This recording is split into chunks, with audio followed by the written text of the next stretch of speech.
Oh, hey, Nick. Hello, Tyson. Hello. Welcome, ladies and gentlemen, to episode number 163 of Nick Tyson Videotape. It is the first week of our Not Quite Christmas Movies specials because, Nick, it's December. It is. I put up my Christmas tree with my son the other day. And how exciting. This year, I know. And this year, he really, it was kind of bizarre, but then, midway through, he's like, there's a tree in the house type of deal. And then, him and Zeb, put little balls, all the Christmas balls on and everything like that, and lights. And so every now and then, he'll just stand there and, turn them off, turn them on, turn them off, turn them on, turn them off, turn them on. He's like, Dad, look at this. The miracle of Christmas right there. Yeah, man, Christmas. That's it. Yeah, Christmas, buddy. Christmas. Yeah, very exciting. Thank God we're into the last month of this shit show of a year. So, I'm sure everybody's going to be really happy to see New Year's roll around. No more so than our friends overseas who are, That's true. currently feeling the worst of what they've experienced so far, which is amazing to think about considering we are so lucky here to be basically on the other side of it now. Yes. While so many people are reaching the worst. Island. Yeah, exactly. Yeah. So we're very blessed because we get to actually spend Christmas and enjoy some kind of Christmas this year. We do. And so continuing that, we'll get to do our episodes of our favourite almost Christmas movies. Yes. And this week, Nick, we're dipping into the Shane Black well yet again. I think this is our third of his. We do it every year. I know. I realised that. So it was, what was it? It was... we did Long Kiss Goodnight, which he wrote, I believe. And that's true. We did Kiss Kiss Bang Bang. That's it, which he wrote and directed. And now this year, for our special Shane Black episode... Shane Black episode. We're doing Iron Man 3. My favourite Iron Man. Look, it might be mine too, Nick, and I think that's a controversial opinion, but we're going to talk about why we definitely feel that way and why it's not that controversial an opinion. But we will get to that soon. Nicholas, we will. Why don't you remind the people who have tuned in where they can find their show? Their show? Our show. He did. Well, it's everyone's. It can be yours. Done. It can be yours if you want. Everybody's. Merry Christmas. Merry Christmas. And speaking of Christmas, if you do like our show, you could subscribe, rate, review. You could do all of that in a very cheery way. What a lovely Christmas present that would be. What a lovely Christmas present to us. That's lovely. But other than that, you can follow us on any and all of the social medias, which is Facebook, Instagram, Twitter. We do have an email account, which is nicktysonvideotape@gmail.com. And Tyson and myself are big fans of the Letterboxd app. So if you... Very controversial, because I'm going to actually mention this a little bit later during the feature. Yeah. If you do want to know what Tyson and myself rated Iron Man 3, you'll only find that out if you follow us. So you can look up Tyson at 2is_videotape, and I am NIC_videotape. Yeah. That's it. And other than that, did I miss anything? I think you got it all. Should we talk a trailer? And we're on YouTube. Oh, we are on YouTube, yes. But by all means, don't worry. If exactly. That's just there for shits and gigs. Exactly. Why don't we talk trailer? Let's talk a trailer. Everybody's talking trailers.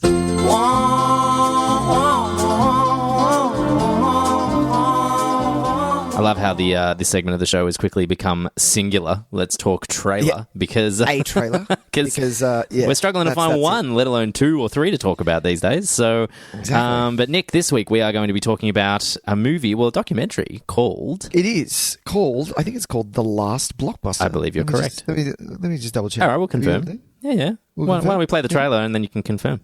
Oh, let's do that. In a world where video stores have all but disappeared. I mean, look at the James Bond section. Every James Bond movie. Every Avatar movie, because, there's just the one so far. I hate late fees, but I understand that you had to do it. Otherwise, people just keep those videos. I know I did. Meet Sandy, the Blockbuster mom. So when I started in 2004, Blockbuster Video had roughly 9,000 stores and over 60,000 employees. And now... Do I miss renting from a physical store? No, absolutely not. I don't think anybody does. we just need Pacific Video to send us a notice that they are exercising their 4th and final renewal option. So yeah, that kind of scared me a little bit. I mean, how long until companies don't even make DVDs, period? And then I don't know what. Did you know that Blockbuster had a chance to buy Netflix, but they didn't? Now that to me is crazy. It is truly the last standing bastion of a bygone era. Hey, that's cool. You know, that the last Blockbuster in existence is right here in my hometown. If there's some cats in Oregon still scratching it out, you know, with Be Kind, Rewind, nothing wrong with that. That's beautiful.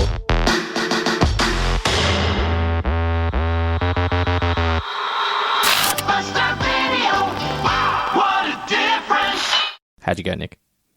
The last Blockbuster. The last Blockbuster, indeed. Oh, Nicholas, it's going to bring back memories, Tys. I was about to say, a topic really, very close to our hearts. Yeah. Well, actually, really neither of us is. worked at a Blockbuster, though, did we?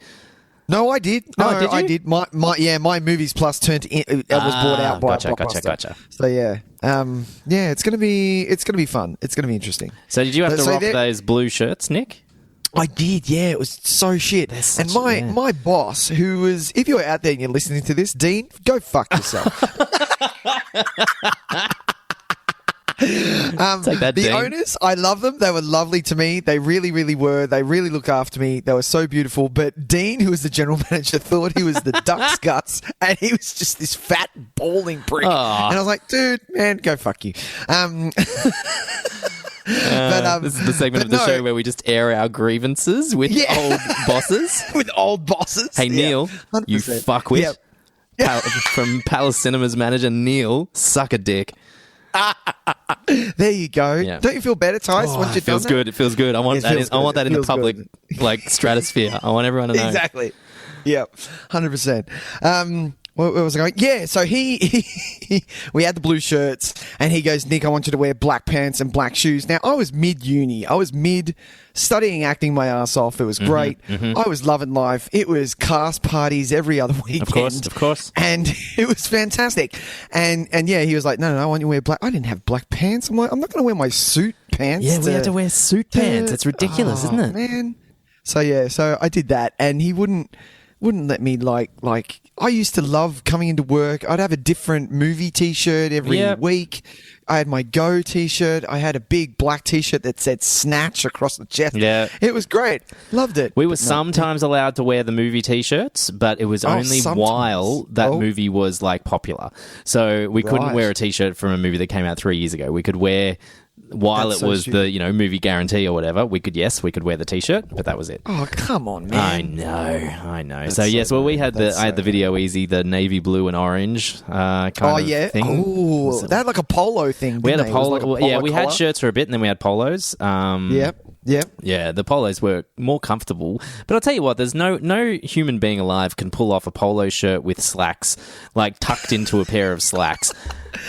And then dress shoes, because you weren't allowed to wear runners. No. So, dress shoes. Nobody can pull that off. Anyway. No. Nicholas, so this is going to be quite a treat, quite a trip down memory lane for us. It is. So if this doco is right, there's still one Blockbuster in Bend, Oregon. In Oregon. In the US. And it's still kicking. Yeah. So it was really interesting. There was one in Greensboro that was kicking for a really long time. I think it made it till about 2 or 3 years ago. Because I remember walking past it and being like, "Are you kidding me?" And I, of course, went in. Yes, and they had a stack of things like that they were selling off as ex-rental, like much more than the actual store. But they still had a rental section, and I was like, "That's wild." Good. That's bold. It's bold. It's a bold move. It's a bold move. Let's see if it pays off. So they were hanging in there, but it seems like these guys are still going strong. I mean, strong's probably not the operative word, but I feel like now, and correct me if I'm wrong, but are we not reaching the point where it's a little bit of a novelty now, and it would almost survive like your local vinyl shop does, Exactly. that it's going to be this thing that it's like, oh no, we're going to go rent some videos. And it's we're like, going to do it old school style. Yeah, and get the popcorn or the big fuck off bag of fairy floss that we used to sell. Yes. And big colourful popcorn. The rainbow popcorn. Why does everyone buy that one? It's disgusting. They used to buy that one. I don't know why. We did sell like a caramel encrusted one that was like just but it was more caramel than popcorn because you'd just pick it up and it'd be one giant chunk. Just pull it out, and you're like, oh shit! You have to like hit it with a hammer. Yeah, exactly. You got to break it up like it's ice. Oh god, yeah, good times. So full on. Good so times. full on. I hope this doc is going to throw a couple of true things at us. Like the death of Blockbuster was Netflix when Netflix was a thing. Because I remember Netflix still being when Netflix first started out, it was a rental thing. You would buy it because I remember an old ex-housemate of mine.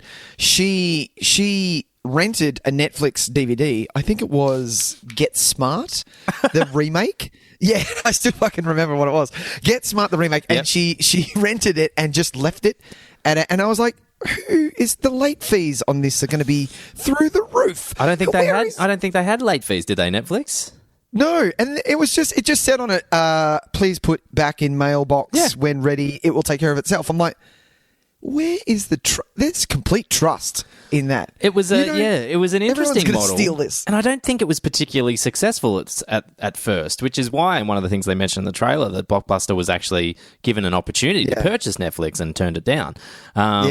Because nobody thought that the Netflix model was sustainable. Because like you said, there was this weird kind of onus on the patron. The person who just to be like, I'll return it. And look, to be honest, there is a real sense of laziness to not being even able to just chuck it in a mailbox. Like, it's not like you even had to find the store again like you did. Because remember, you chuck it in any. Every now and then you drive just that little bit too far to a video store, and then having to return it was like the most annoying thing in the world. Or I remember working in one, and because I jumped a few video stores, and you'd get a DVD or a video from another video store. Like, no, this isn't us. No, wrong video store. Yes, of course. And they'd have to go, oh, fuck, really? Okay, that's okay, yep. Can't you guys just like work it out for us? Like, no. No, sorry, man. Totally separate stores. Yeah. We don't just like hang out with each other. Yes, we do. No, I'm kidding. We see each other once a year at those ridiculous... Did you have those Bonds Christmas parties? Where they would rent out some fucking bar in Crown Casino and like... Yes, it was always Crown. And the last one that I went to that I remember, they showed us Die Another Day. We saw Die Another Day, and then we went and had drinks. And I thought, this is the life. Like, I've made it. Like, seriously. This is what it's all about. I'm seeing Bond for free, and I'm going to a casino. This is badass. Life can't get any better. Oh my God, was I wrong? I like that... The lineup of people that feature in this documentary are actually kind of all the people that I expected to see in this documentary. Like, if you're gonna, if you're gonna do something about that kind of culture, it's like you have to have Kevin Smith. Like, no matter what. Kevin, he would have said, like, he would have realized that they were making one and going, oh, I want to be a part of that. Can I be part of that? And like Doug Benson as well. Like, you just know that he would have been like a 5 weeklies for $5 every day kind of guy. Like, massively. Yeah. I do like that they've got the CEO of Blockbuster there to say a few words. I'm interested in what he has to say. I am also interested to hear what he says. And I want to know if he's like what's he doing now? Because, I mean, at some point, like, this is the thing. It's one of those companies. That's it. It's one of those companies where you don't want to get off at the top because you don't think you're at the top yet. You're like, well, this can never end. And then as you start seeing the tide turn, you're in denial. Slight decline. You're kind of like, no, that streaming's not going to pick up. It's not going to happen. And then before you know it, you're selling it for 20% what you could have. You're selling fast. Yeah. Exactly. You're selling the shelves that are on the DVDs. Mate, they used to fucking sell the shelves. They used to be like, pick up a set of shelves for $20. Exactly. Madness. I remember, I think I've told this story before. I remember when, I think it was 2006. It was 2006. There was still, like, video stores were still a thing. There was still, it was winding down though. Streaming hadn't kicked off. It was probably kind of the start of Netflix, still as a rental thing. And I went into a video store and they had like an abundance of second copies. You know, when you always had 2 copies of one thing. It was always Happy Gilmore. You always had 2 copies of Happy Gilmore on the shelf. Sure. Because they'd always rent and things like that. So I went in and they had, it was a video game. I was like, oh, they got 2 copies of that. I'm never going to get that again. I'll ask if I can buy it off them. I'll go, hey, do you mind if I buy this off you? Just I give you a certain amount of money. Like there's no one was renting anything. It was a blank. It was middle of the day. There was no one in the store. It was down the road from me. And I was like, hey, do you mind, like, can I just give you $20 and I just, I'll take this off your hands? He's like, no. And like, really, like, aggressively, no. Like, no. What are you, an idiot? And I'm like, dude, I'm pretty sure, like, I've worked in one of these before. I'm pretty sure this isn't flying off the shelf. But I didn't say that, obviously. I'm not an asshole. And then, because I stayed there in that house, and it was down the road for about 3 years, I think I was in that house. That I think it was a Blockbuster or a Video Easy. I think it was a Blockbuster. Turned into a bicycle store. Oh, right. And I was like, oh, that's a shame, pal. Could have made $20 off me. Yeah, could have made $20 off me. But no, you keep your video game.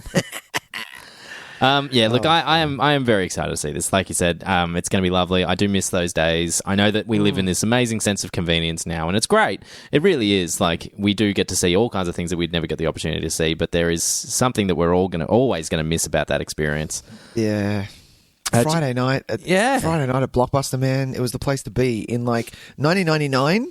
Mint time. Yeah, that was the peaks. Mint time. Yeah. My God. Do you know how, this is the place that we're at now, is that video stores, when you can set them up like an old school video store, is like a museum attraction now? Yeah. Where it's like, hey, let's go see the old fashioned video store because someone set it up as like an attraction. You can't rent anything. You can't even like touch the videos in some of the places. You just got to look at them. You just walk around the aisles and look at it. Read the blurb. Yeah. Yeah. So that's kind of where we're at, which is terrifying. How many hours do you think that you just walked aisles and read blurbs? Don't even talk to me about it. Because I also did that when I was meant to be working. So exactly, same. Oi, Nick, come and do the new releases, you idiot. I'm like, shit, sorry about that. Yeah, whenever I used to clean the shelves, because you take out a video to clean the, you take them out like a bunch at a time to wipe them down. So I'd take them out, full shelf. And as I was putting them back on the thing, it was like this slow-mo kind of, like, so I could look at all the pictures and read as much as I could about it before I put it back on the shelf. Yes. Yeah. So good. Good times indeed. So, Nick, this will be a lot of fun. You still mates with any of your old video store peeps? I am. Adam, if you're out there and if you're listening, dude, what's up? Yeah. How you doing? Hope things are well. I'm a big fan. Like, I used to go, because I went to uni quite far away from my parents, coming back to do my laundry. And I would go to the video store and just say hi to Adam because he was still there. I was like, hey, what's going on? And we'd literally chat for like an hour and a half while I was just coming. And I'd literally, like, people would rent stuff and he'd slide it to me. I'm like, oh, nice. You're going to like this. It's good. I was that guy. I was just sitting on the counter going, oh, you're going to like this one. It's got a good ending. No, don't watch that though. That's really shit. Oh, it's not for you? Okay, take it easy. Yeah, I would find myself just like taking out a set of returns when I wasn't even working because I'm like, well, I'm here. Anyway, I'm here. Exactly. Like, I'm going to be here for a bit. I'm killing some time. I might as well do a couple of returns on a quiet night. Exactly. I'll give him a hand. Yeah. Man, loved it. And especially like the last legs of me working at a video store, because I got to the point where the owner opened a smaller one about 3 towns over. Right. And it was a really nice, it was small. The sections were great. But because barely anyone came in, I started bending the rules just a touch. I started playing R-rated movies in the store. Oh, yeah. So that's just a touch, yeah. Just a touch. But when someone came in, I'd pause quickly and go, "Hey, do you mind if I'm just watching Reservoir Dogs? Is that cool?" And they're like, "Oh yeah, man, I don't give a shit." Like it was always someone in their 20s. Yeah. And so they didn't care. I was like, "Yeah, cool. Just let me know." If it was someone walking in with kids, I wouldn't, just leave it on pause. And hey man, I got kids here. It's just weirdly quiet, and I'm like, "Yeah, that's how I rock it." Yes. Weirdly quiet. I just like absolute silence when I work. Thank you. Yeah. Oh, very good. Well, yeah, I think we've covered that pretty well, Nicholas. It's become a little bit of video store memories, but. What else would you expect when we have a documentary that it's basically, outlining a big part of our lives? Should we move on to our feature press? Let's do that. Nice one. Yay.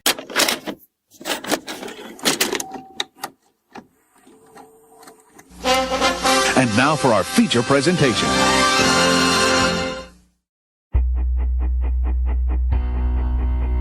I'm Tony Stark. I build neat stuff. I got a great girl, and occasionally save the world. So why can't I sleep?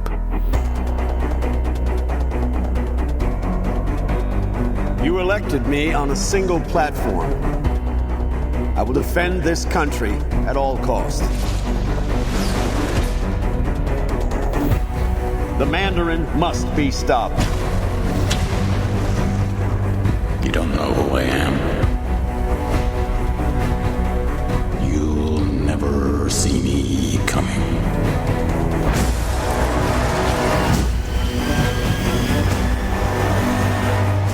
What are you going to do about these attacks? The whole world's gonna be watching. The question, where is Tony Stark? Things are different now. I have to protect the one thing that I can't live without. That's you. Mr. Stark. Today is the first day of what's left of your life.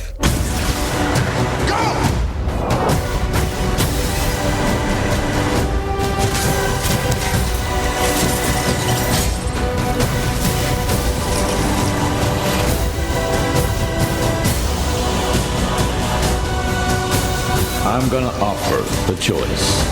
Do you want an empty life or a meaningful death? You're not a man. You're nothing more than a maniac. I'm not afraid of you. No politics here. Just good old-fashioned revenge.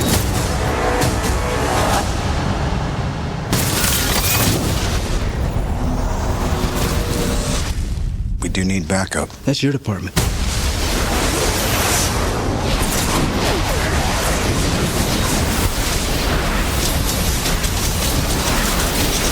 Here's my boys. All right, Nicholas, we're here with our not quite Christmas movies. Merry Christmas, everyone. Oh, Merry Christmas, everybody. Merry Indeed. Christmas. This is also part of our We Are Groot series, Nick, which we haven't done for a little while. I think maybe since Endgame, maybe. Not Endgame, really? I am not sure if we've done one since Endgame. I will. You know, obviously. Oh, we've done. Go back to the tape. No. We did. What was our 150th episode, Tys? Oh, Superman. The big S. Yeah, that's right. Yeah. I forget that. I don't know if I put that in as that on the old playlist. I think you did. Did I? No, I think you did. All right. Yeah, I think you did. Yeah. But yes, we are talking about the somewhat maligned third installment. What did you say? Somewhat. What? It kind of gets a bit of a rough go. Like, yeah, that's ridiculous and quite strange to me. Because this was insane. This was like right off the bat, it was something different. And I understand like where it kind of sits because it is the start of Phase 2. Like we've just had, rewind back to 2012. We've just had the Avengers, one of the biggest movie kind of events ever. We've had the setup, the slow setup. We've got to know the characters, all that. We've got Joss Whedon's, amazing collaboration of all these characters.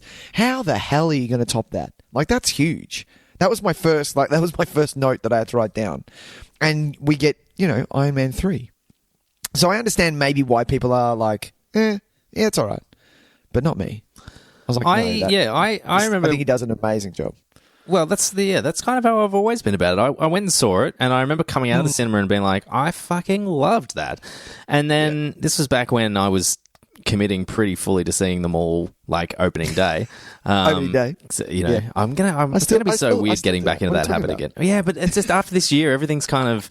I've just changed my whole belief system about that stuff. We'll get there. Yeah, so I came out and then I started to read stuff. You know what I mean? And, and see the fan reaction was kind of mixed, and I was like, that's not my experience with it at all. And I've seen this. I watch this quite a bit. Of all the Iron Man movies, I probably watch this one the most. And same. I keep waiting for that watch where you're like, oh, I get it. So this is okay. It doesn't work as well as I had a bit of rose tinted glasses on, and it never happens. If anything, I love it more. Yeah. It was probably this watch, maybe, that I wasn't as pumped, but that's because I might have been a little bit tired. Sure. But not really. Like, the score on this sucker as well is one of my faves. Like, it's so It's so good. Like coming off Avengers, how do you kind of top that? Well, what Shane Black has done here is kind of really ground Tony Stark and Iron Man and the villain and everything like that, and made it. What was my note? Much more believable, rather, because you've gone from a wormhole in New York where aliens are attacking and it's gods and monsters and all that stuff to a superhero who didn't realize he was going to be a superhero. Then he's done kind of a end of the world kind of. It's kind of the aftermath of saving the world, and now he has anxiety because of it, and it's such a great idea to do. It kind of it just makes sense. Yeah, and I think it would have been so not easy, but it would have seemed so obvious for them to just keep going on the trajectory that they set up to Avengers, and it's so in the end, it's actually so much more successful that they pivoted so hard and said, no, we can't just keep going. We have to kind of really try and reset, at least as far as this character, because they were always going to have Iron Man as the anchor now once they realized how popular it was, and it was like, well, we can't just keep going up and up and up and up and up. So we need to go either backwards or to the side, and they've made a movie that doesn't have a whole lot of Iron Man in it, which is really impressive. Yeah, that's true. That's true. And really refocused the character for me. Like, I know that it's a bit strange because I think there's really great character development in this movie that kind of doesn't get mentioned anywhere else in the series. Like, it's not really. You don't have it in Cap. You don't have it in Thor. Well, I mean, like, as far as even Downey Jr.'s in further movies from this, it's almost like this movie. Oh, is the pivot of his change? Is that what you're saying? Well, you don't really see as much of an effect on him in later films. Like, this movie... We do in Civil War, sort of, a little bit, because he realizes the effect that they're having on the world, and sometimes it's good, and sometimes people are innocent bystanders, and it's not so great. Yeah. Which I really love, like that scene at the start of Civil War where the lady is just waiting for him, and that actress is really well known. I love that they got her for that. She's just waiting by the elevator, and he says, "Are you going up?" And just pushes the button. It's not even pushed yet. She's just waiting there. She goes to grab something, and he thinks that she's going to pull out a gun. He goes, whoa, whoa, whoa, and kind of, occupational hazard. And then she pulls out a photo, and it's of her son who is in Sokovia.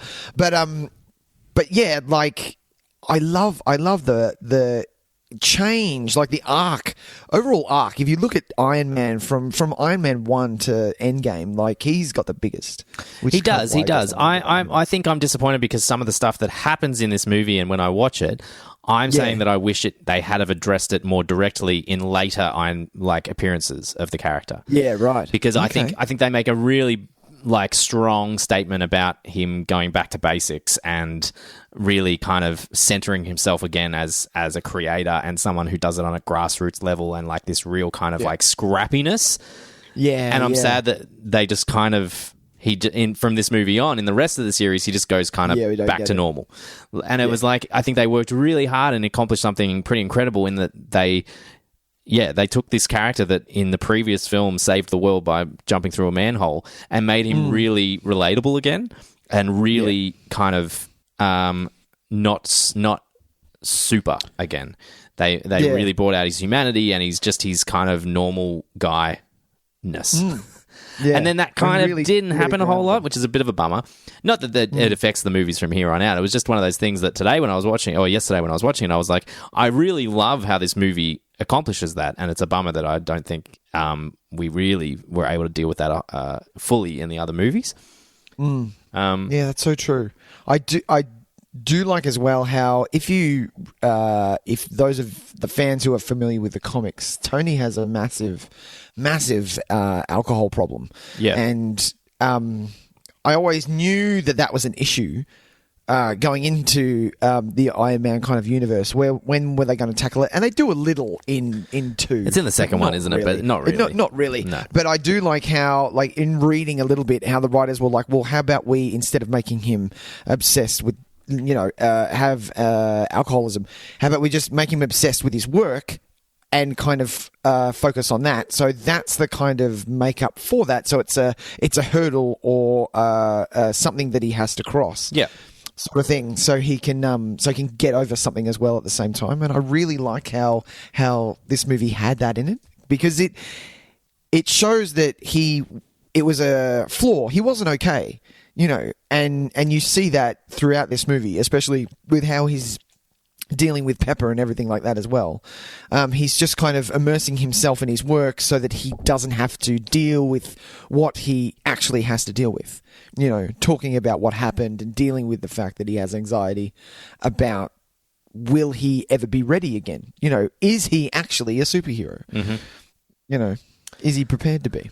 100%. So yeah, I really like that. I also like how if we put ourselves in 2013 mode, this is the first one we had gone to after Avengers. Yeah. And so we were so incredibly excited. We were losing our minds. And the first thing that happens is we hear Blue by Eiffel 65. Oh, listen up.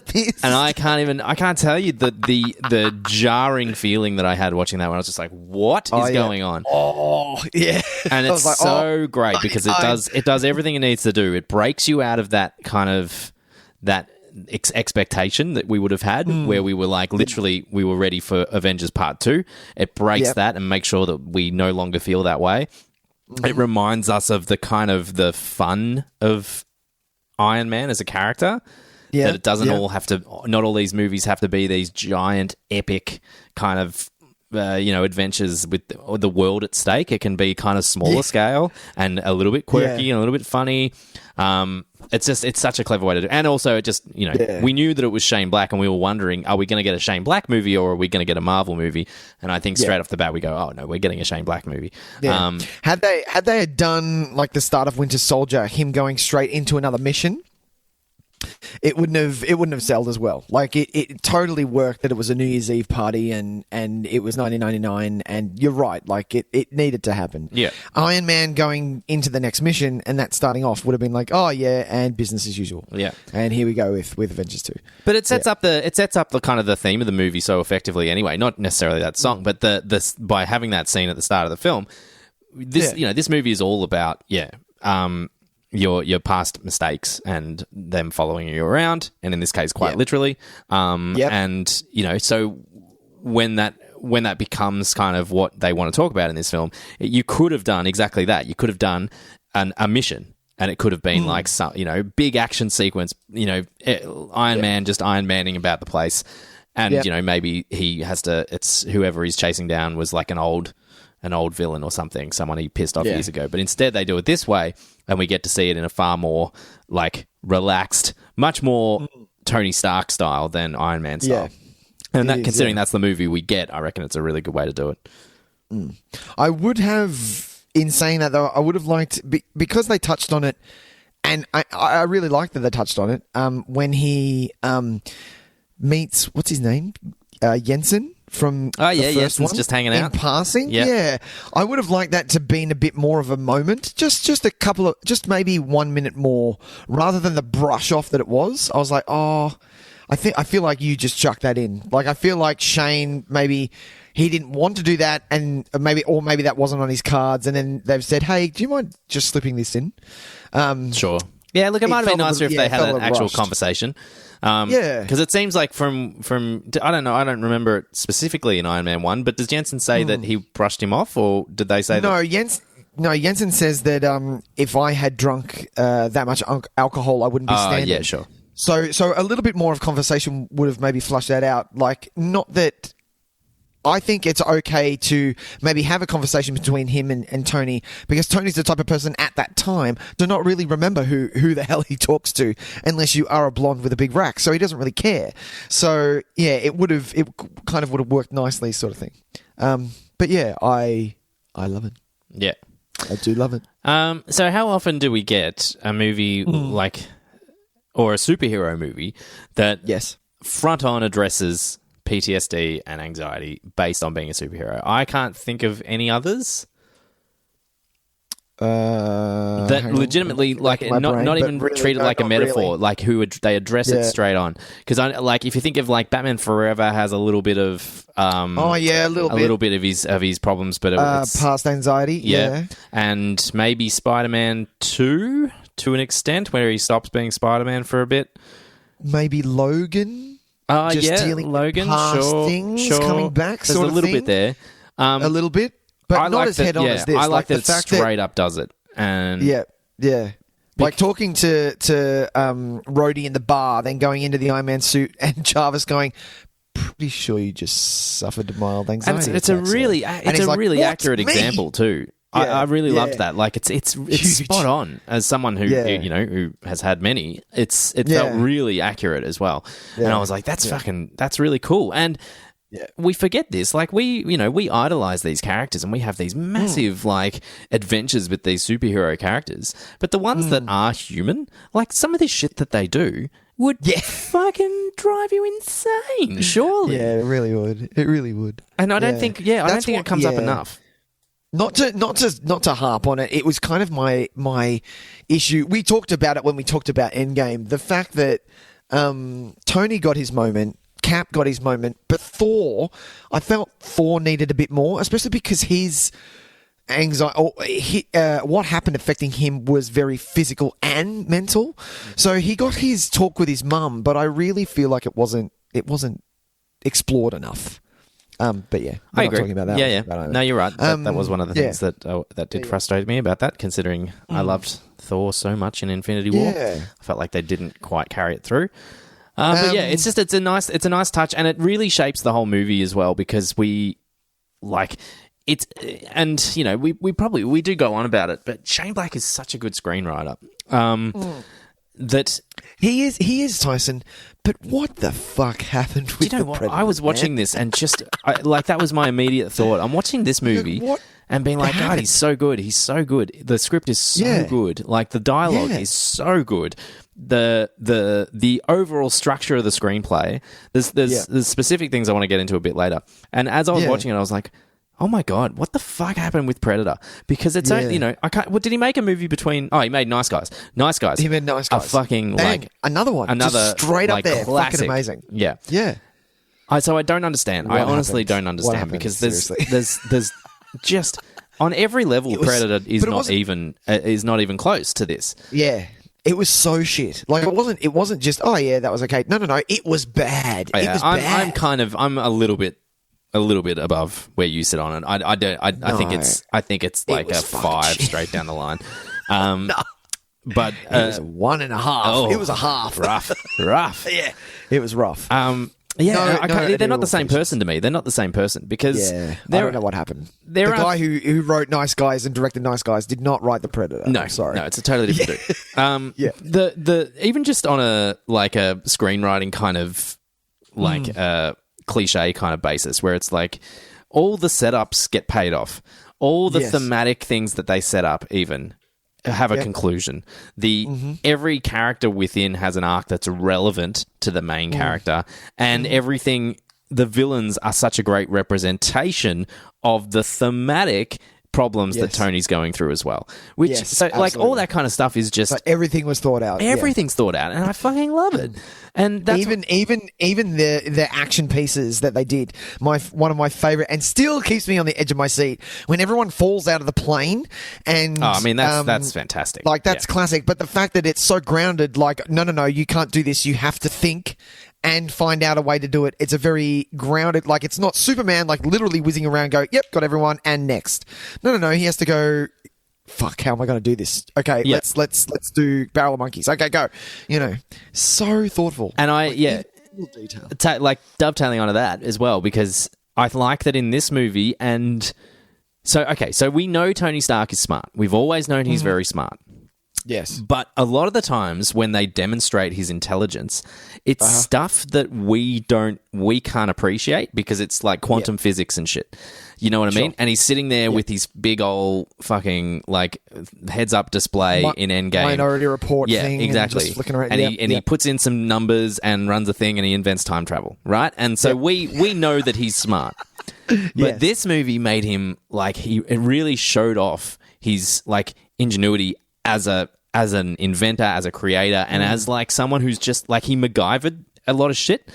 Yeah, and that's like so. In we don't get to see that in the other movies, so we get to appreciate his intelligence a little bit more because we can relate a little bit more.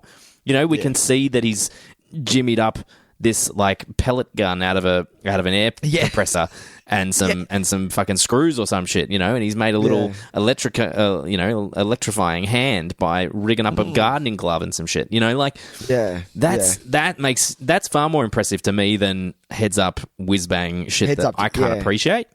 Or in like Iron Man 2 where he makes another element. I'm like, yeah, that's impressive, but I don't know what the fuck you're doing. Yeah. Like it's all just gibberish to me. And you know, that's fine because I don't have a fucking degree in nuclear physics. So exactly. Or, you know, quantum physics or whatever. Someone was talking the other day, it was like when you have to sound like smart in a movie, you just put quantum before whatever you're talking about. It just becomes quantum mechanics, quantum physics. Quantum mechanics. Quantum shelving, quantum fridge, quantum trees. Quantum botany. Yeah, so I love that. I love that about because this is why I think in this movie I like Iron Man the most. Like as a character, like if I had to pick my favorite Iron Man, not just movie, but my favorite character elements to Robert Downey Jr., it's in this one as well. Yeah, and 100%. And there are so many moments that we get in this movie that are relatable, especially one of my favorites when he lands in... What town is he in? When he goes in somewhere in Tennessee, I think. Tennessee, yeah. Like he lands in the snow, the suit loses power, and he literally has to lug and like carry the suit to plug it in somewhere. Mm-hmm. Like that would never happen. Like that's so bizarre and insane. Wasn't it so beautiful and grounding for Tony to do that? You know, wasn't it quaint to see actual Iron Man suits that like fell onto the ground and crumbled and things? Like I've become so accustomed to the nanotech Iron Man suit. And I didn't I wasn't a fan. Like I know like in the comics because I've read them that it is at a point in nanotechnology that it literally just comes on when he thinks about it, much like the new Spidey suit was the same that he invented, but give me that clunky motherfucker from number one any day of the week. The more slick the Iron Man suit looks, the more I'm not a fan of it. Like Infinity War and Endgame, the suit itself, I'm like, oh, this looks...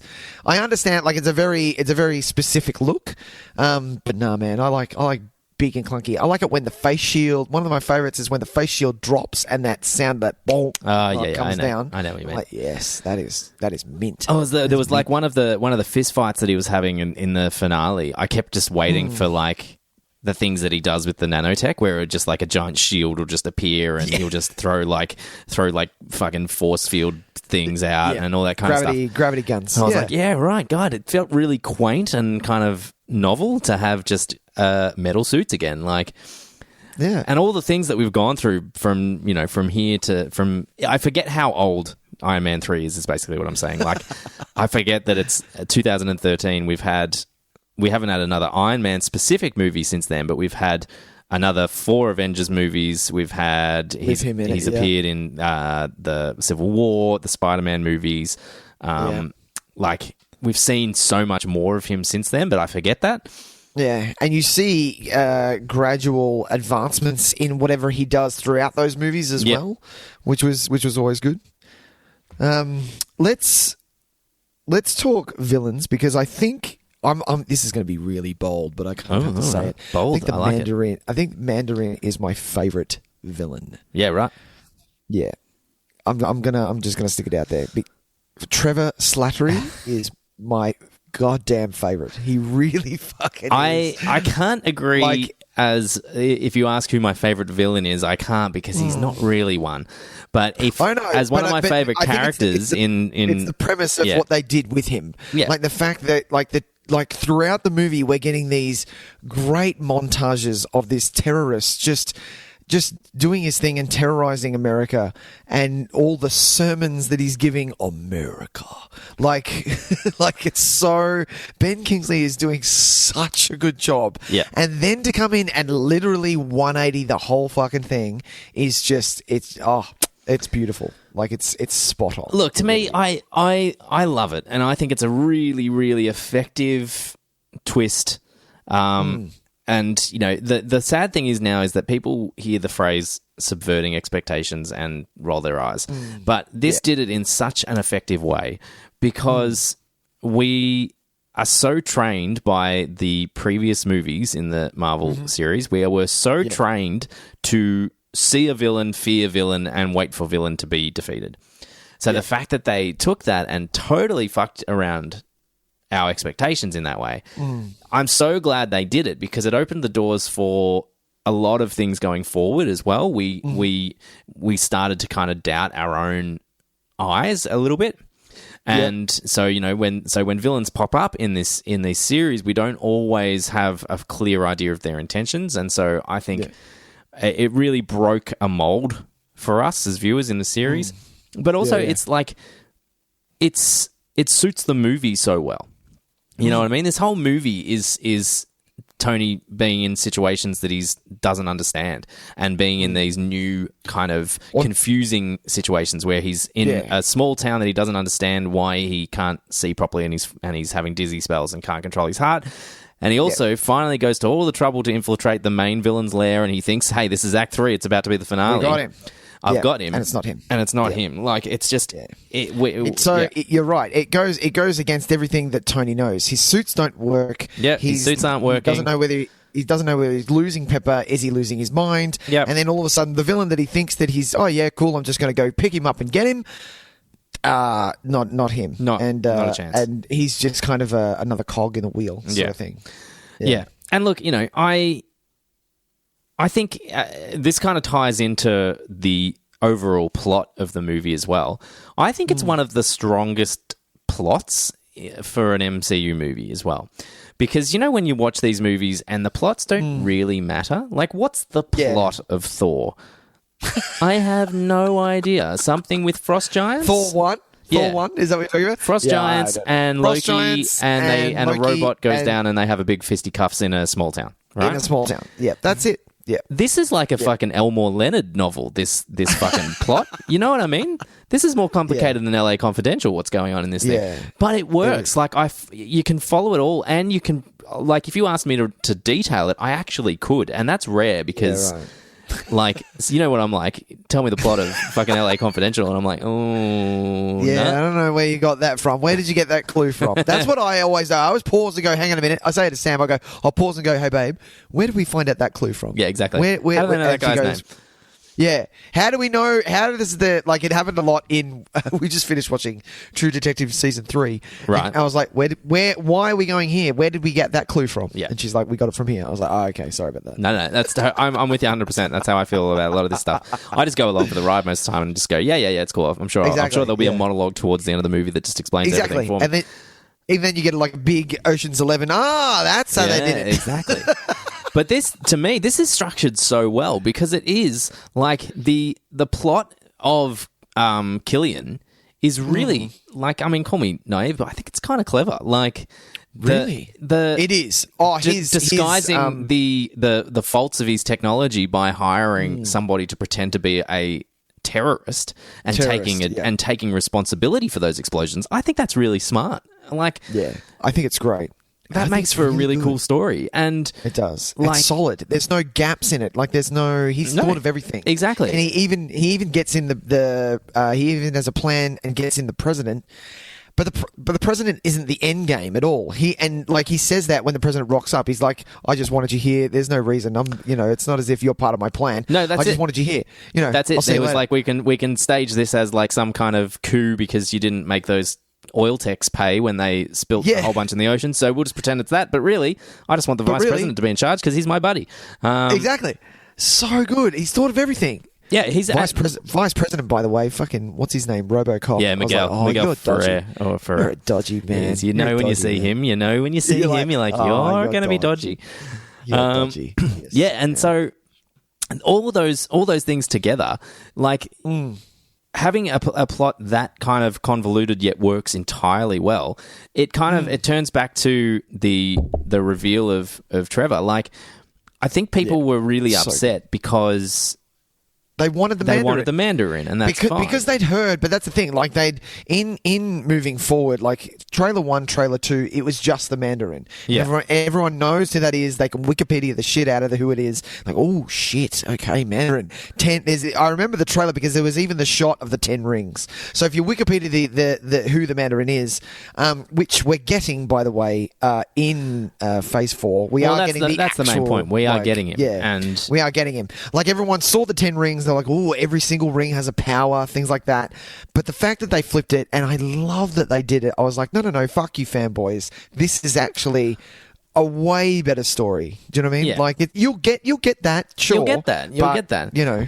But exactly. yeah, I mean, we would have been disappointed had it just been another villain that, like, we got to see a reaction to a villain that required more like negotiation and more kind of like more grounding skills than just a big fisticuffs with a magic terrorist. Like, but yeah, I understand.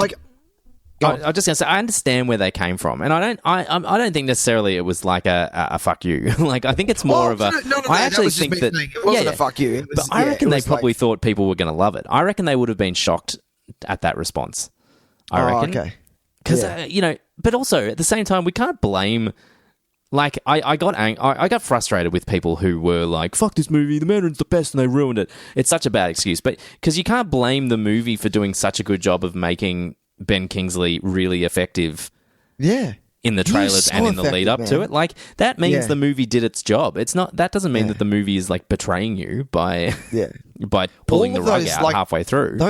Those montage moments of him like being full Mandarin in lesson number 1, like all of that crap. Those are my favorite moments of this movie. I fucking love it. He's so good at it. Seriously. Also, correct me if I'm wrong. What nationality is the Mandarin? Is he Chinese or is he Middle Eastern?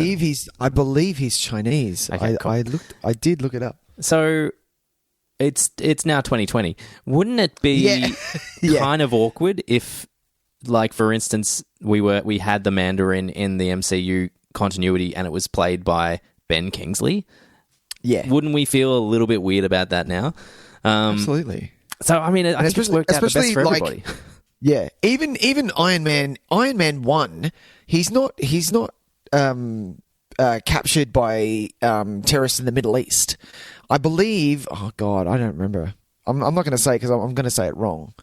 But I think it was Russians. I could be wrong, but I think it was Russians. But like the comic in the continuity.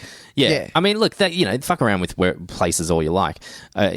You just can't go off and change the nationality of a character. And as far as I know, they haven't done it yet. I mean, Scarlett Johansson isn't exactly Russian, but as far as... She's not, yeah. As far as, like, anything where it's a person of colour, I don't think they've taken that away from any of them, have they?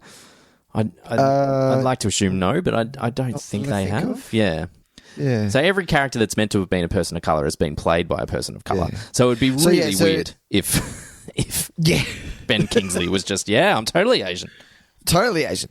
No, so the Mandarin was born in China of a wealthy Chinese father and an English aristocrat mother. So she was English. Okay. So, yeah. But yes, the comic how it's drawn, he does have very more to his father's side elements. Yes, look, and that's always that's a bit of a grey area anyway. Anytime it's just like, no, it's totally fine for a Caucasian to do it because they had one, because exactly, they're half and half. It's like no, exactly, it doesn't work that way.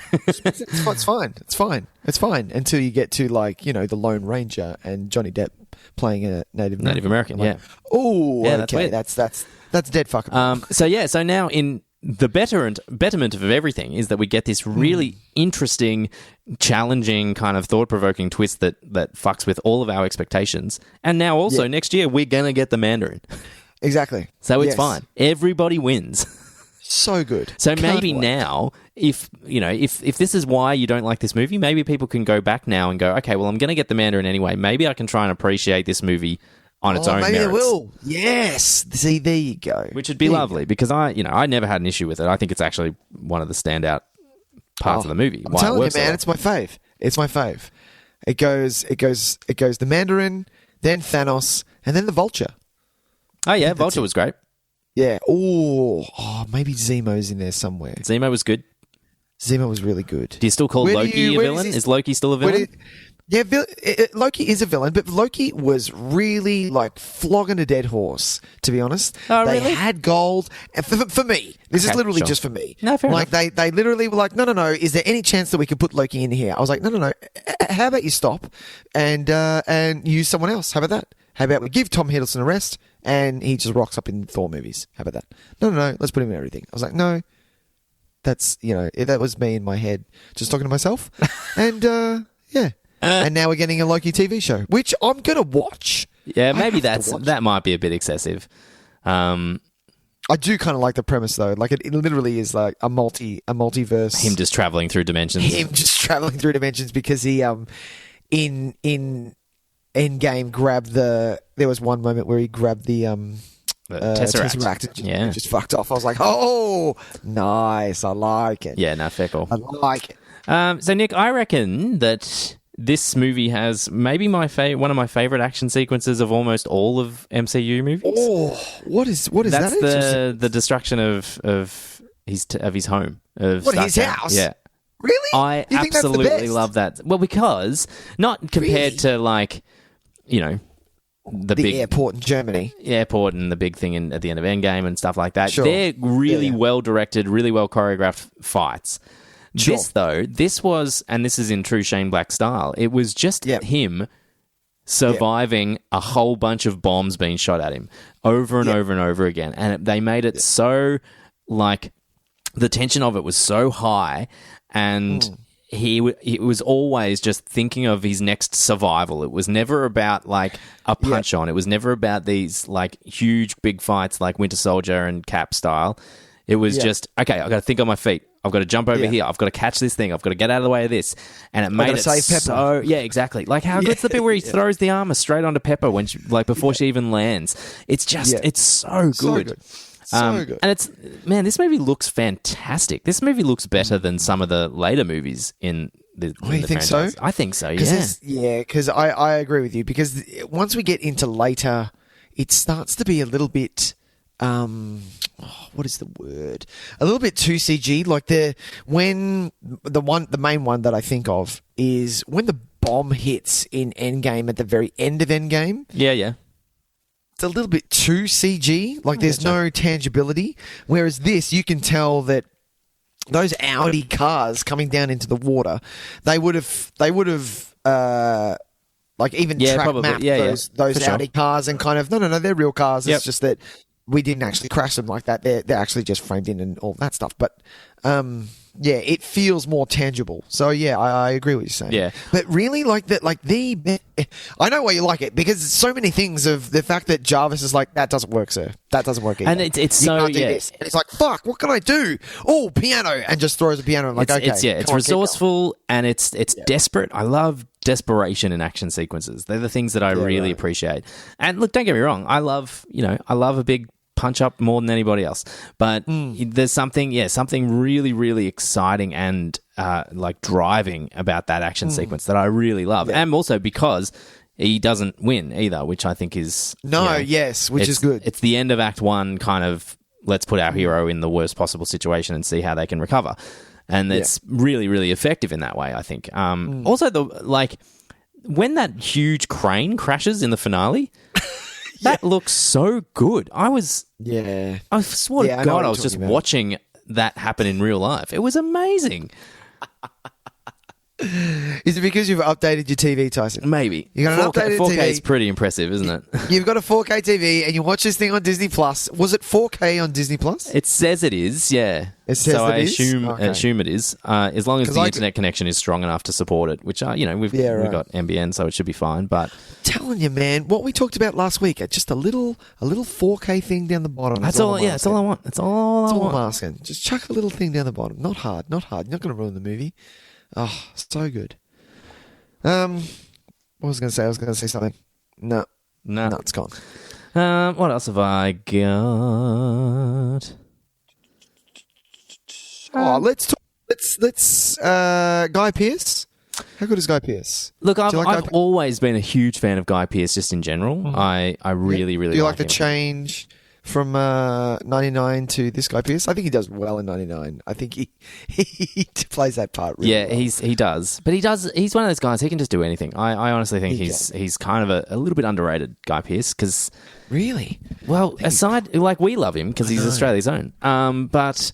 We do. Like, he can go from literally a Marvel villain to a cop to a drag queen, like... and that's the thing. I mean, if you showed people Priscilla and then showed them Memento, you'd be like, that's not the same guy.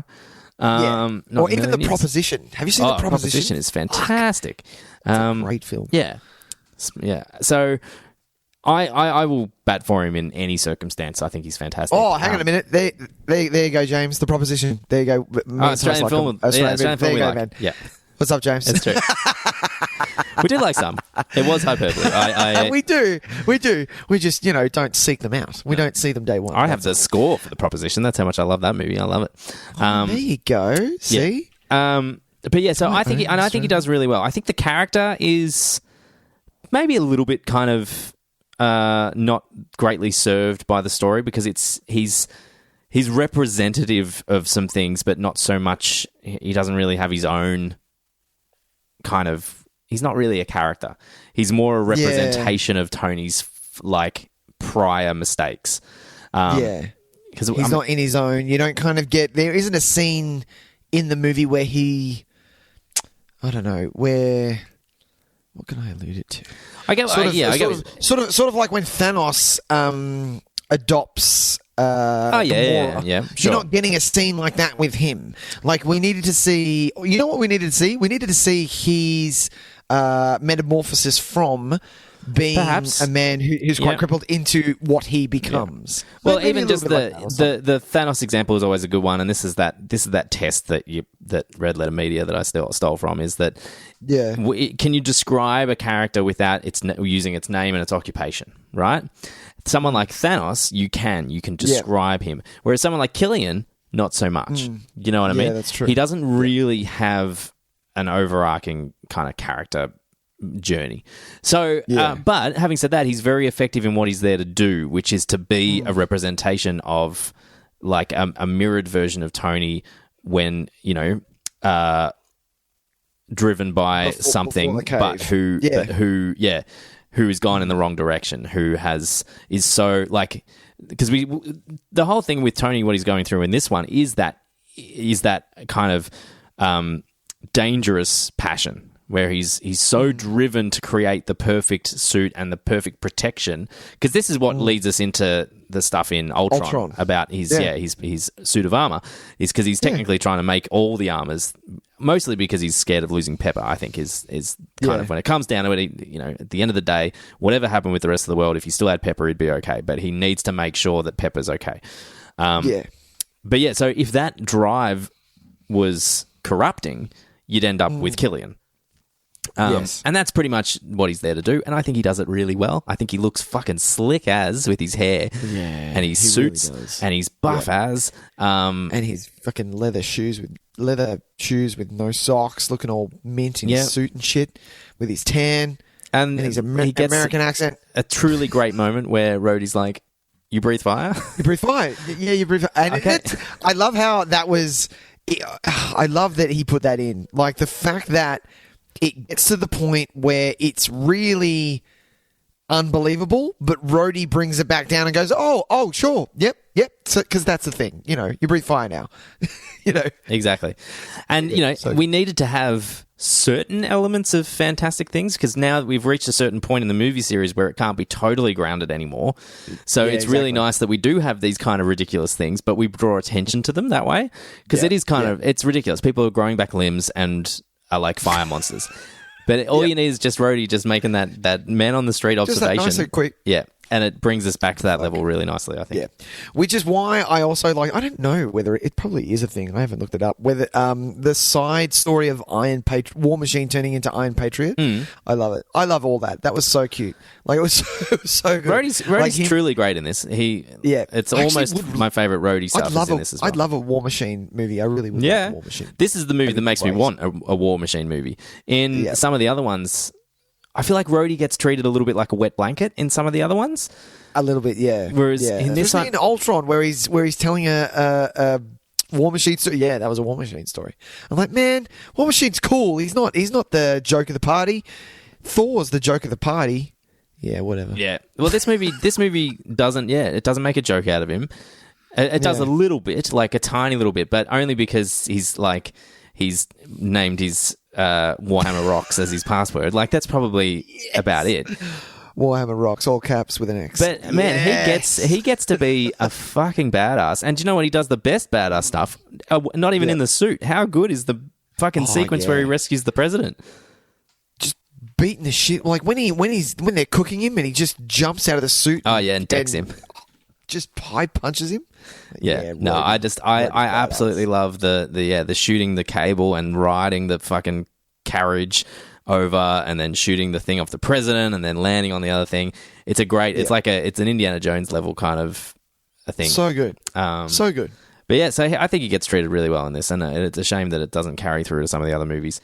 And they have a really great chemistry together that kind of doesn't always get explored either, which is a bummer. I know. It's so good. It does a little, but not enough. Yeah, we never have room for it. We don't have room for it, but it makes you think like they're best mates. And I'm trying to remember when they rescued Tony in Endgame, or he finally landed back on Earth. I was did they even get a moment together or anything? I don't think they really did. No. I think Rhodey was carrying him. Rhodey ran and carried him, and then the camera kind of stayed on Pepper.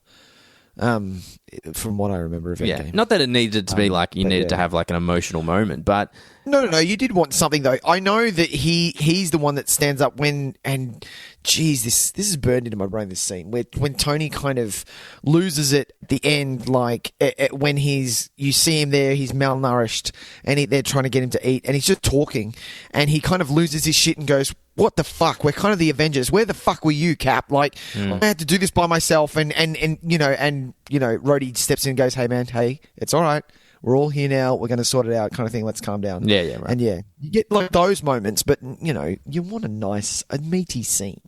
You want a meaty scene with him because he is his buddy.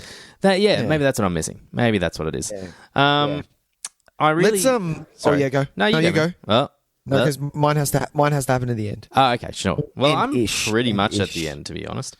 All right. I really like how we spend this whole movie talking about, how dangerous it is to be kind of all consumed by something and to go through this neurosis, and the fact that because he's suffering from so much anxiety, he keeps trying to build an Iron Man suit for every possible situation, every occasion that comes up. But I love that the movie doesn't make that, doesn't punish him for that in the end. It actually rewards him for that and says, that was unhealthy, but now that you have perspective, because the kid, basically, I love that it's the kid, it's the conversation with the kid and the time he spent in Tennessee that kind of refocuses him.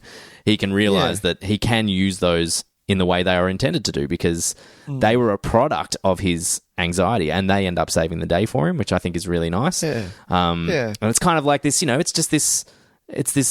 it's accepting who you are and all that kind of stuff. It's a nice little metaphor for just being like, hey man, if you've got a thing like that, if people go through some hard shit, it's not about burying it and pretending it doesn't happen. It's about living with it and accepting it and moving forward. And I like that the movie kind of gives you a bit of that, in obviously a much cooler fashion, but and then ultimately kind of turning the page, him going, no, okay, well, if that's going to happen, how about we start with a clean slate? I'll get rid of all these. Yeah, it's like he realizes he doesn't need it. It's not. Yeah, he's. They don't define him. Yeah, exactly. That's not him. Exactly. Yeah. They came in and saved the day, but it's not about defining him anymore. And he's like, well, if he knows that if he finds himself in a situation, he can always do what he needs to do. Exactly. But they've served their purpose, and his PTSD has served its purpose, and he can now learn to live with it. It created a bit of fear in him, and it maybe made him reflect on things a different way. But now he's ready to go forward as a new man. Exactly. Yeah, I really like it. Yeah, exactly. What was I going to say? I because we talk about everything that's great, and this is a good movie. We do. What are some of the things you didn't like about Iron Man 3, Tyson? Come on, there's got to be some. To be honest, man, I'm going to struggle to find much because I really have an excellent time watching this movie. I even think the kid is fucking great. Yeah, and I do love that they bring him back for Endgame as well. Yeah, it's a sweet he's moment. Too cute. Let me think. Things I don't love. Too cute. Well, why don't you go and I'll tell you. I only have one. I tried my hardest to think of something, but I literally only have one. And that's that the ending with Pepper is just a touch naff. Like the fact that not her surviving the drop, I didn't mind that. I thought that was okay. It makes sense. When one of the Iron Man suits is aiming for her, Tony doesn't have the thing in his ear, so he can't tell Jarvis to back off. And then all of a sudden, she just attacks both the suit and Killian at the same time. Like, the way that it happens, I just don't like the way that it happens. It can happen. I don't mind. Like, obviously, it's Pepper can fucking attack someone if she wants, but have it be Pepper's way of attacking someone. Not there's no reason that Extremis is going to give you that.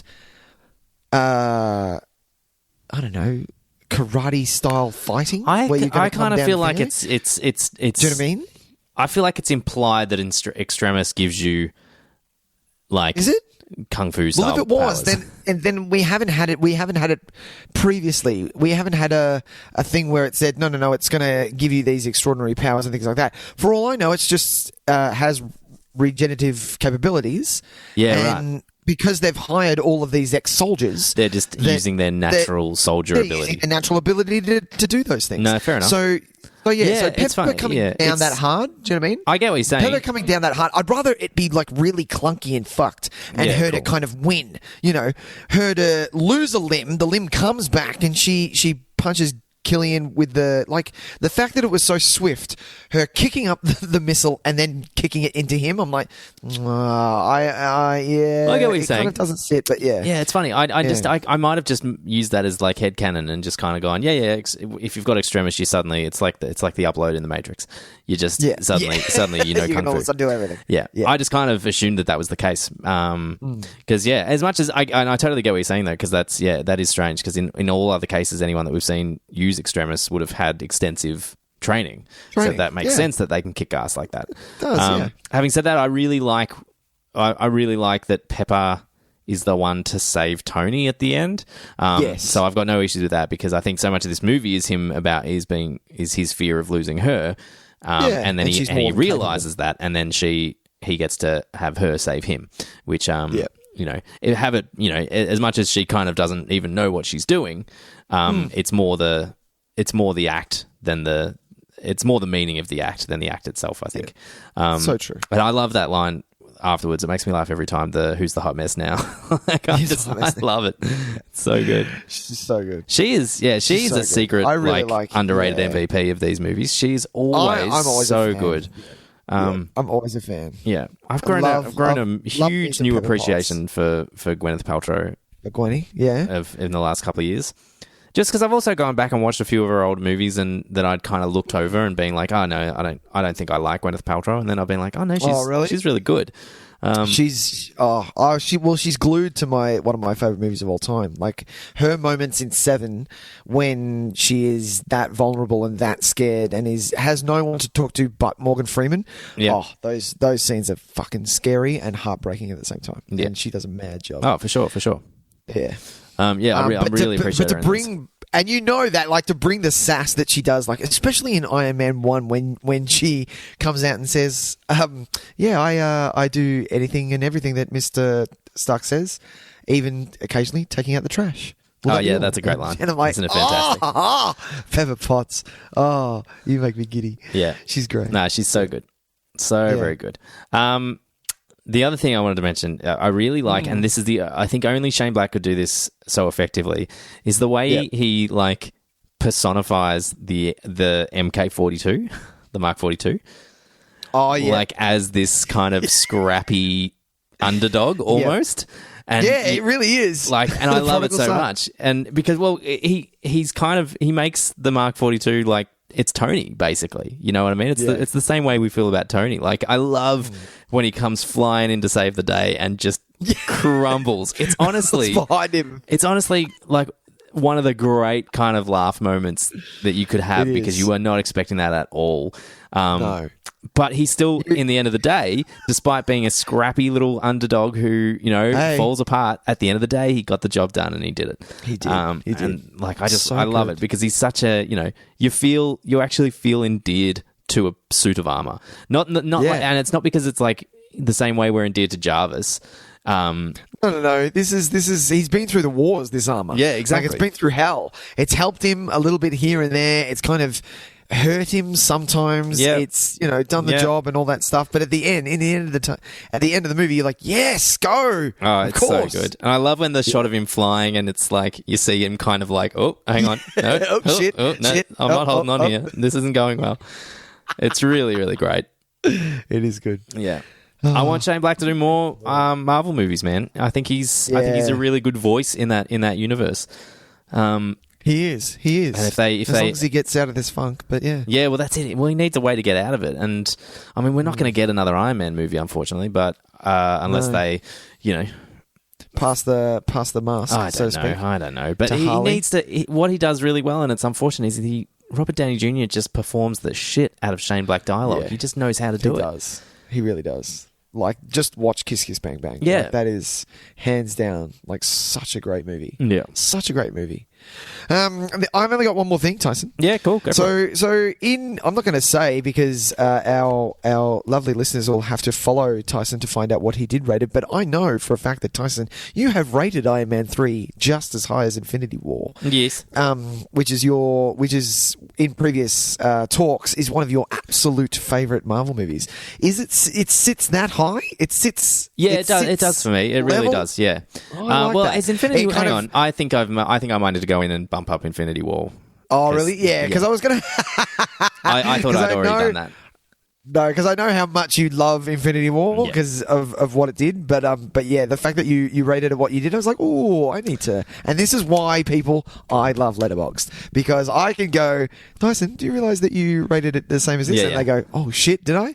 I need to change that. And I think that's an adequate reflection on Iron Man 3. It's not as adequate a reflection on Infinity War anymore. But, for me... I think, I've got Infinity War where it's going to go. I've got Iron Man 3 here. And then, for an example, I've got Endgame, I think, one below. Yeah. Right? I think you have it one below. Yeah. And I think that's probably a pretty fair kind of... And, if I go back to all the other ones, I'm sure they're all round about that mark. Like, I'm sure Doctor Strange is like a 7 or an 8 or something. I don't know. Yeah. Most of them are 7s for me, unless they, really have something to say. Yeah. But I think that's a pretty good reflection. Nice. I'd be hard-pressed to think of many movies that I like in the series more than this. Well, normally everyone goes to Infinity War. Winter Soldier. So Winter Soldier was the major game Winter Soldier's, I think, on par. I would say is on par. Nice. With this. Nice. Civil War is probably on... For me, it's Civil War. Yeah. That's probably on par as well. What's the... Yeah, that one. I was about to say, what's the third Cap movie? And I keep forgetting that Civil War is technically a Cap movie. It's a Cap movie. Yeah. Yeah, very good. Yeah. Well, next, we move on to our next segment then? Let's do that, which is...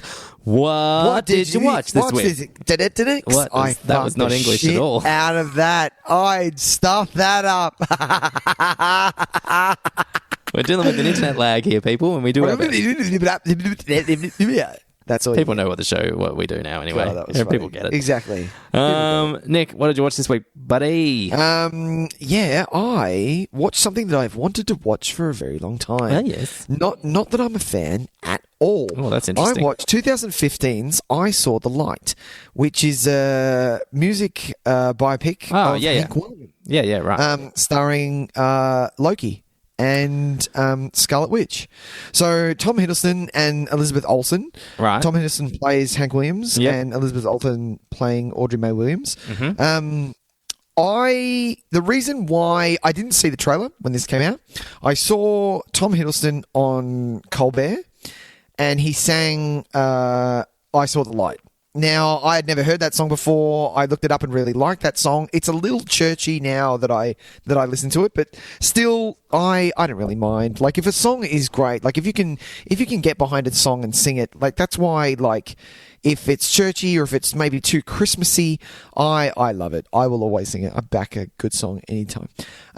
But in watching this, I thought maybe there'll be some songs in there that I might like, or maybe it'll open me up to maybe listening to some Hank Williams or something like that. Unfortunately, though, Tyson, the movie fell quite flat. I kind of heard that was the case. Yeah, there wasn't really a through line. It was kind of all a jumble mix of scenes coming together. Sure. And the only thing that was keeping it together were Tom's performance and Elizabeth's performance. Like they held this thing together, and you actually ended up watching it for them. But the thing is, like, the movie, it wasn't that long, but it felt long because, number one, I realized that I am definitely not a fan of country music. And then number two, I was like, well, give me some story. Like, I understand that he's very much going through the same tropes as every kind of biopic we've seen. Mm-hmm. Gets addicted to drugs, a little bit of rehab, but not much. It affects his work. His work falls to pieces. No one works with him anymore, and he either dies or comes back from it. And this one, he died. Like, spoilers for I Saw the Light, but it really didn't have anything selling me at all. It got to the point where I was like, you know what?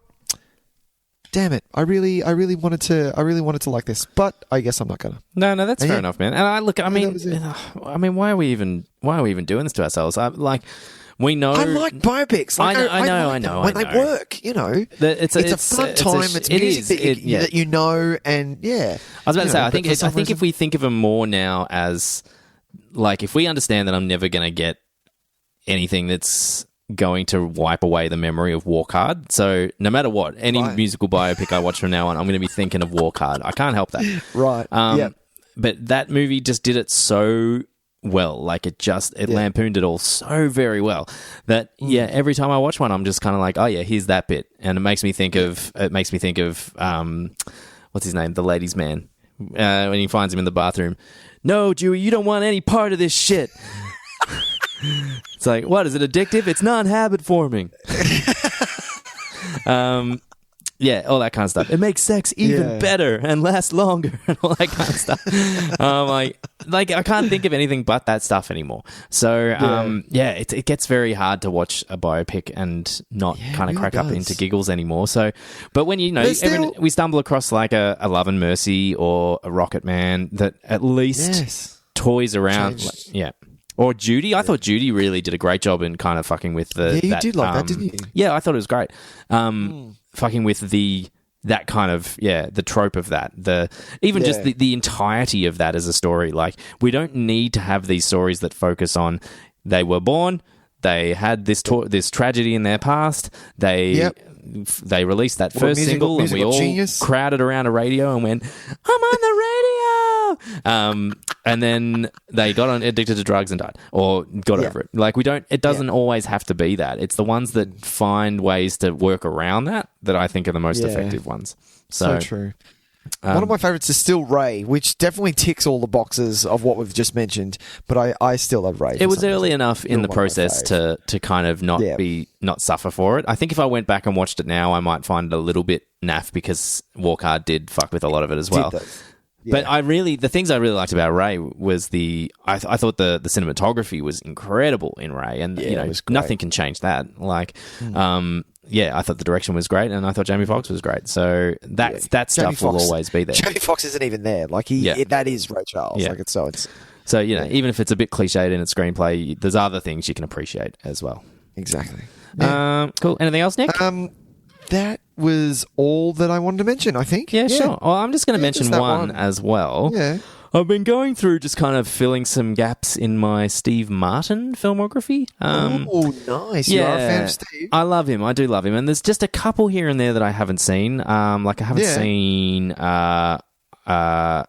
The Lonely Guy, for instance, and Leap of Faith, I think, is one of the other ones I've got to see. Leap of Faith. It's always on the TV, Leap of Faith. Yeah, it was. So there's a few that I'm going to go back and go, and one of them that I hadn't seen was just on binge, and it's called Mixed Nuts. From 94. I know the cover very well. Yeah. And it was December. We're getting in the Christmas spirit. It's a Christmas movie. I thought, fuck yeah, let's watch this. It's Nora Ephron directed it, and I'm like, well, it can't be that bad. What the fuck? And look, it's not great, unfortunately. It's pretty disappointing. Okay. It's one of those high energy kind of slapstick one crazy day movies where it's all like okay, the premise though is bonkers, and you've got to hear this. So they work at a suicide prevention line. That they're getting evicted from. This is a comedy, right? So imagine like a 90s comedy, screwball comedy, except everyone's talking about suicide and like people are calling in saying things like, I'm going to do it, man. I'm going to do it. And they're like, okay, we don't have time. Bye. Hope that worked out okay. Like stuff like that. Oh, whoa. So they do. It gets pretty blue. It gets pretty black here and there. Yeah. But that's fine. A movie can do that. It's just, the energy is really, really strange. There are some things in it worth seeing though. It's Liev Schreiber's, first on-screen appearance, and he plays a trans character. Nice. Yeah. So he's doled up to the nines. He's really quite a lovely, vulnerable character in it as well, who's really endearing. Adam Sandler is in it, and it's really early Adam Sandler, and he spends basically the whole movie with a ukulele going, I play my ukulele, like that kind of nonsense. And you're just like, oh my God, how did you ever get famous if this is your shtick? Like he's doing like, exactly. Honestly, how did he? Yeah. That is a legitimate question. How the fuck is Adam Sandler this famous? I'll tell you what, man, I couldn't help but laugh. Like I can't. He just nice. There's something about it. How did Steve go? Was he okay? Do you know what is the biggest problem with this is that they dyed his hair. I want Steve Martin with the silver white hair. I don't ever want to see him with any other coloured hair. There's something about it. He looks strange. I feel like it's the source of his power, is silver hair. No, look, he's fine. And look, most of the cast is really good. You've got Juliette Lewis. You've got Rita Wilson, Anthony LaPaglia. I love it. But you could see that if this movie was with lesser actors, it would be absolute garbage. Right. Because it basically, so they're getting evicted and all these... Jesus, Parker Posey, Jon Stewart, you've got everyone in this thing. Yeah, but they're in it for like 2 seconds. You blink and miss them. But yeah, basically all these people just converge on this apartment where the phone line operates out of. And it results in just, crazy kind of happenings. It's real old school screwball comedy style. So, and it all escalates. There's a serial killer on the loose. There's, that's it. It's madness. He's in love with Rita Wilson, but Rita Wilson's in love with him, but he's with this other girl, and then she leaves him, and then they can hook up, and then there's the cranky phone lady who gets stuck in an elevator. It's just madness all around. And if they were worse actors, it would be absolute garbage. But it's somehow because it is this really talented group of actors, and just seeing them all together kind of going through this nonsense, you can't help but just be like, look, I'm having a good time. It's okay. It's not the worst. So it's fine. I don't think it's ever going to get a second watch. But do you know what it reminded me of? And it would make an excellent musical. Sure. Because, when you go see like Anything Goes or Oklahoma or any of those kind of old school shows, and it's just screwball happenings on a boat. Like it's some kind of like this person thought you were you, but you accidentally kissed this person in the dark and now they think that you're together, but really it's this guy and he's actually married to this old heiress and all this kind of stuff. Yeah. It's like that, and even the way it ends, the way a musical ends, where they all just stand around on stage together and work it out in like the space of 2 minutes. They have one conversation and everyone's, and all is well. That's how this movie ends as well. It's fantastic. They all just end up in the same place at the end, and it's something very convenient happens, and they all clap and go, "Yay, Merry Christmas!"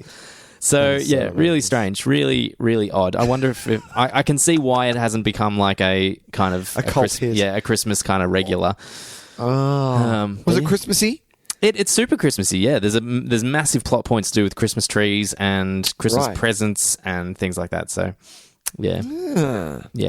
It's nuts. And the soundtrack is like exactly what you think. It basically starts off with like a banger soul version of ring-a-ling-a-ling-a-ling-a-ling-a-ling, and people shaking sleigh bells in the background. It's that kind of shit. Oh my god! Lovely weather for I feel like the start credits is like animated a little bit. Like they've got the animated. It's like super snowy, and it's like panning through these shots of this town with people in like Santa, people going shopping. Everyone's loving it. People waving at each other. Yeah. Christmas spirit. Yeah. Waving at each other. Yeah. So that's Mixed Nuts. That's just showing on Binge at the moment if anyone's interested in something a bit different for their Christmas season. Nora Ephron. What has Nora Ephron done? Sleepless and she passed away. So she did pass away in 2012. That's right. So she's not doing anything recently. No, I can't remember. What's her last thing that she did? It's Complicated. You've Got Mail? Bewitched? No, Bewitched. Hang on. Did she do It's Complicated, or am I thinking of Nancy Myers? No, you're thinking of Nancy Myers. No, it was Bewitched. Was Bewitched actually her last one? Or Julia and Julia? Oh, Julia and Julia. Yeah, Julia and Julia. Julia and Julia. Yeah. Yeah, Julia and Julia. Yeah. Julia and